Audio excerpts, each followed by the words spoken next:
Read aloud with Aiden, New York's Bravest. Take 1. Hello guys, we're gonna read New York's Bravest. It's from the library, as you see at the top. So let's start. By Mary Pope Abro. Paintings by Steve Johnson and Lou Fancher. There's a note. Historical note. In the mid-19th century, several thousand volunteer firefighters dragged wagons and hoses through streets of New York, putting out countless fires in the city, wooden buildings and cars. In 1848, a fictionalized version of one of these firefighters began appearing on the Broadway stage, performing larger-than-life heroic acts. The character was loosely based on the real-life firefighter named Moose Humphreys. Stories of the fictional Moose were soon told in the newspapers, books, and more plays. In 1915, historian Herbert Asbury included many Moose legends in 2 collections of stories about old New York. In this book, I have drawn from these old stories and from my own imagination to add a new chapter to the Moose legend. Moose was America's first urban folk hero. He represents the courage and strength of firefighters throughout history. Never was that courage and strength on greater display than on September 11, 2001, as workers felt the burning World Trade Center towers. New York's firefighters rushed around toward the danger. Hundreds gave their lives to save others. Their extraordinary actions provide an example of all that had been in America. And it's by Mary Pope Abro, and it says August 2002. That's what it was. To the memory of the 343 New York City firefighters who gave their lives to save others on September 11, 2001. Fire! Fire! Turn out! Turn out! The fire bell jinged. Come on, boys, said Moose. Moose was the most famous firefighter in New York City. 8 feet tall, Moose had hands as big as Victor hams. His hands were so strong that he could swim Hudson River in 2 strokes. Whoa. When others ran away from danger, Moose ran toward it. Now Moose and his boys rolled out of the pumper and headed for the smoke boiling in the sky. They ran past the horse stables and wooden shanties. They ran past the new boys crying, "Papers, 1 penny." They ran past by oystermen, roosters, and ragmen. Suddenly they came to the halt. A horse-drawn trolley was stuck on the tracks, blocking their way. "I'll take care of it, boys," said Moose. He lifted the crowded car in the air. What? Then he set it down gently and raced it on.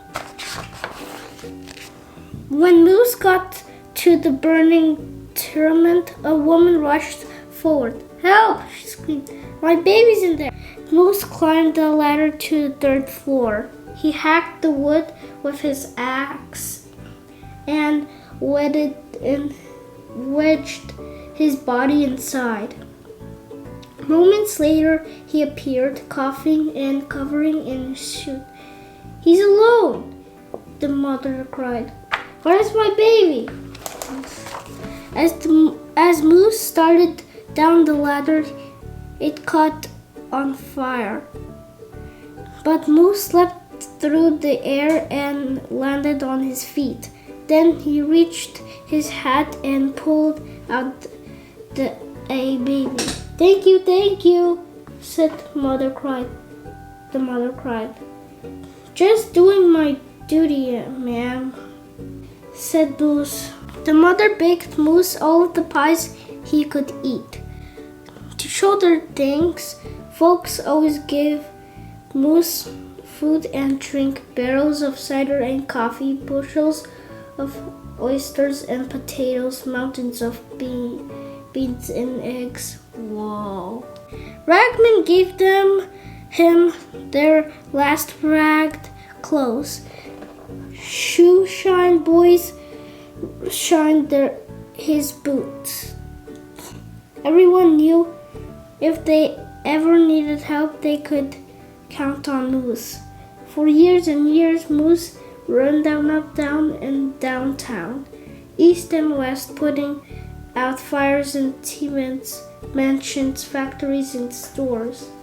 One night, the fire bell rang. Fire, fire! And the LED glue lit up the sky. Moose and his boys pulled out his plumber and raced into Purse. A fire in a hotel near the Hudson was roaring out of control. All night, Moose ran in and out of the building, rescuing bakers, shoemakers, dressmakers, preachers, and politicians. The hotel burned to ashes, but all the people inside were saved. As the sun came up, Moose's boys packed up to leave. "Wait a minute," one said. "Where's Moose?" The firefighters looked around. They all started to burn out the hotel. They grew silent. "I know," said one finally. "He must have been jumped into the river." "Yeah, that's it," said another. "He must have swum to Jersey."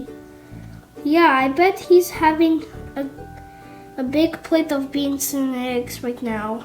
"Yeah, beans and eggs. We'll see him tomorrow." "Yeah, but no one ever saw Moose again." It wasn't long before the rumor started. "Did you hear? Moose is driving a mule team in Dakotas. Moose is mining gold in California." Whoa. "Moose is working in Washington for the President Lincoln." For a long time, folks speculated on Moose's whereabouts. Then one night, at the firehouse over a game of checkers, an old-timer put the matter to rest. "You know what?" he said. "Moose ain't one of them places. Truth is, Moose is right here. He's marching with us in our parties. He's kicking up his heels at our fancy dances.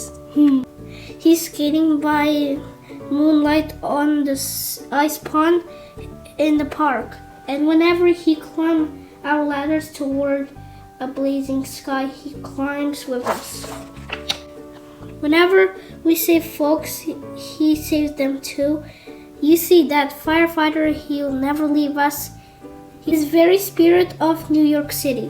This book was in a reading list for school, for the future second grade. Thank you for watching, subscribe and like. I hope you enjoyed the whole video. Bye!